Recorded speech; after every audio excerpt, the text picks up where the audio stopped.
When we talked about the controversy over the Oscars and the fact that there were no African Americans nominated this year for Best Actress or Best Actor or Best Supporting Actor or Best Supporting Actress, naturally one of the voices that got a lot of play was Al Sharpton, who had moved his attention. He actually brought up, this amazed me, he actually brought up Ferguson and Staten Island in talking about the Oscars. It just seemed way, way off. And obviously Sharpton is a guy, I've covered him for decades, who has a knack for inserting himself into every racial controversy. And we, the media, probably give him too much oxygen in that regard. But he is a guy who has an MSNBC show, who is consulted by the White House on matters of race, like Ferguson, and who is an ally of New York Mayor Bill de Blasio and sat next to him at a forum that ticked off a lot of the NYPD having to do with policing in New York City.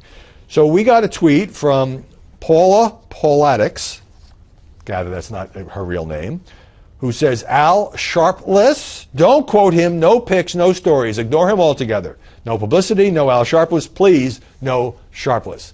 Well, it's interesting because I was watching clips from the debut of the nightly show on Comedy Central with Larry Wilmore, the first African-American host to be in late night, the only one right now, I should say.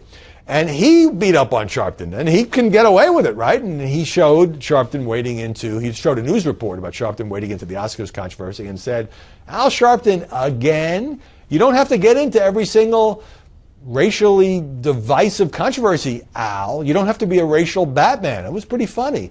And I do think that it's impossible to completely ignore him for the reasons that I just said. And this is a guy who is a player, and who actually wears two hats, maybe three. He raises money for his National Action Network.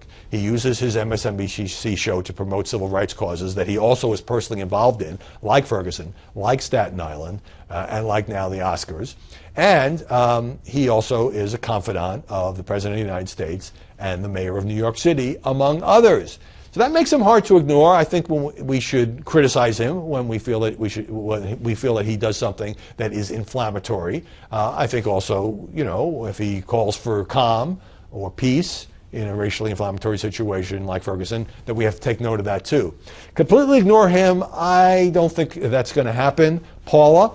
But I do think that the media get clicks and ratings from Sharpton, either praising him or ripping him. And that's one of the reasons that he gets so much media attention. And maybe, just maybe, it's time to rethink that.